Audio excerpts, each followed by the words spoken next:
Welcome to my YouTube channel എൻ്റെ വഴികൾ. ഏവർക്കും എൻ്റെ വഴികളിലേക്ക് സ്വാഗതം. 422 ദിവസങ്ങൾ നീണ്ട ഇസ്രായേൽ അധിനിവേശം. ഗസയിൽ നഷ്ടപ്പെട്ടത് 44,000-ലധികം വരുന്ന മനുഷ്യജീവനുകൾ. മരിച്ചവരിൽ അധികവും സ്ത്രീകളും കുട്ടികളും. 1,00,000-ലധികം ഫലസ്തീനികൾ യുദ്ധത്തിന്റെ ബാക്കിപത്രമായി നിത്യരോഗികളും അംഗപരിമിതരുമായി മാറിയ ദുരന്തം. മുറ്റത്തോടി കളിക്കേണ്ട പ്രായത്തിൽ കൈകാലുകൾ നഷ്ടപ്പെട്ട് ടെന്റുകളിൽ ഒതുങ്ങിക്കൂടേണ്ടി വന്ന ശൈശവങ്ങൾ. മുലപ്പാലിന്റെ മണം മാറും മുമ്പ് മാതാപിതാക്കൾ നഷ്ടപ്പെട്ട് അനാഥമാക്കപ്പെട്ട കുരുന്നുകൾ. 1948 ശേഷം ദാരിദ്ര്യത്തിന്റെ പടുകുഴിയിൽ നിന്നും നിമിർന്നു നിൽക്കാൻ കഴിയാത്ത ജനതയ്ക്ക് മീതെയൊന്ന ഏറ്റവും വലിയ ദുരന്തം. 2023 ഒക്ടോബർ മുതൽ ഇന്ന് വരെ നിരന്തരം വർഷിക്കുന്ന ഇസ്രായേലിന്റെ വിനാശകരമായ ബോംബുകളും മിസൈലുകളും. ഒരു രാജ്യത്തിന്റെ ഹൃദയം പിളർത്തി അതിന്റെ പകുതിക്ക് അവകാശികളായവർ മറുഭാഗത്തെ ജനതയെയും അവരുടെ ജീവിത മാർഗങ്ങളെയും ഇല്ലാതാക്കുന്ന അതിദയനീയമായ കാഴ്ച. ഇസ്രായേൽ സേന ഗസയുടെ ഒട്ടുമിക്ക ഭാഗങ്ങളും നശിപ്പിച്ചു കഴിഞ്ഞു. ജനങ്ങളുടെ അടിസ്ഥാന സൗകര്യങ്ങളും അടിസ്ഥാന അവകാശങ്ങളും ആവശ്യങ്ങളും നിഷേധിക്കുന്ന രൂപത്തിൽ തകർത്തു കളഞ്ഞു. ഇസ്രായേലിന്റെ നിരന്തരമായ ആക്രമണങ്ങളെ അതിജീവിച്ചവർ ഇന്ന് പട്ടിണി കൊണ്ട് മരിക്കാൻ തുടങ്ങിയിരിക്കുന്നു. ഇന്നും വടക്കൻ ഗസ ഇസ്രായേലിന്റെ ഉപരോധത്തിന്റെ പിടിയിലാണ്.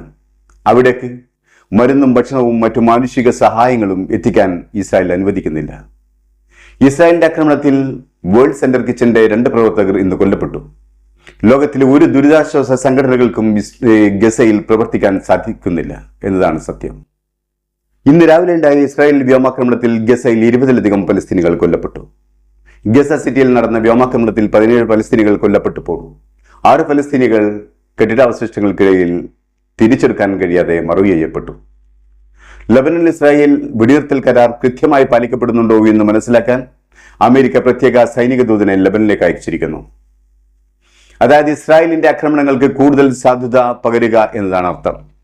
ലബനൻ ഇസ്രായേൽ വെടിനിർത്തൽ പ്രാബല്യത്തിൽ വന്നിട്ടും തെക്കൻ ലബനനിലെ നിരവധി വില്ലേജുകളിലും ഇസ്രായേലിന്റെ ഉപരോധം നിലനിൽക്കുകയാണ് ഇപ്പോഴും.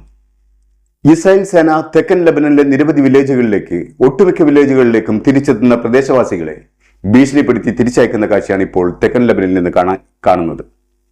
വീടുകളിലേക്ക് തിരികെ പ്രവേശിക്കാൻ ശ്രമിച്ചാൽ ആക്രമിക്കപ്പെടുന്നുവെന്ന ഭീഷണിയാണ് ഇസ്രായേൽ സേന മുഴക്കുന്നത്.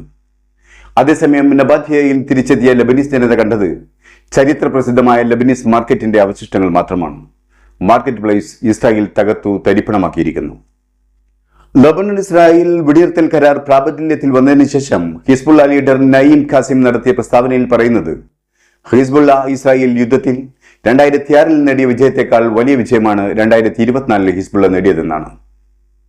മാത്രമല്ല, ഈ കരാറിന്റെ പൂർത്തീകരണത്തിന് വേണ്ടി ലബനീസ് ആർമിയുമായി വലിയ നിലയിലുള്ള ഒരു കോർഡിനേഷനാണ് ഹിസ്ബുള്ള നടത്തിയതെന്നാണ്. അദ്ദേഹത്തിന്റെ വാക്കുകൾ ഇപ്രകാരമായിരുന്നു: നമ്മൾ വിജയികളാണ്, കാരണം ഹിസ്ബുള്ളയെ തകർക്കുന്നതിൽ നിന്നും നമ്മൾ ശത്രുക്കളെ തടഞ്ഞിരിക്കുന്നു. നമ്മുടെ പ്രതിരോധത്തെ ഇല്ലായ്മ ചെയ്യുന്നതിൽ നിന്നും ദുർബലമാക്കുന്നതിൽ നിന്നും നാം ശത്രുക്കളെ തടഞ്ഞു. അതുകൊണ്ട് നമ്മൾ വിജയിച്ചിരിക്കുകയാണ്. ഇസ്രായേലിന് ഒരു വെടിനിർത്തൽ കരാറിൽ എത്തിക്കുക വഴി നാം ശത്രുക്കളെ പരാജയപ്പെടുത്തുകയാണ് ചെയ്തത്. നെതന്യാഹു ഇസ്രായേലുകളോട് പറഞ്ഞത് നമ്മുടെ സൈന്യത്തെ പുനർനിർമ്മിക്കേണ്ടതും ഒന്നുകൂടി ആയുധമണിയിക്കേണ്ടതുമുണ്ട് എന്നാണ്. നെതന്യാഹുവിന്റെ വാക്കുകളിലൂടെ അദ്ദേഹം സമ്മതിക്കുന്നത് അവരുടെ സൈന്യം ദുർബലമായിരിക്കുന്നെന്നും പരാജയപ്പെട്ടിരിക്കുന്നുവെന്നുമാണ്. നയീം ഖാസിമിന്റെ വാക്കുകളിൽ ലബനീസ് ഗവൺമെന്റിൽ തങ്ങൾക്ക് ശക്തമായ സ്വാധീനമുണ്ടെന്ന ധ്വനിയുണ്ടെങ്കിലും ഏകപക്ഷീയമായി ഇസ്രായേലിന് തീരുമാനമെടുക്കാൻ കഴിയുന്ന വെടിനിർത്തൽ കരാറിലൂടെ അമേരിക്കയും ഇസ്രായേലും ഹിസ്ബുള്ളയെ കൂടുതൽ ദുർബലമാക്കാൻ ശ്രമിക്കുന്നു എന്ന് വേണം മനസ്സിലാക്കാൻ.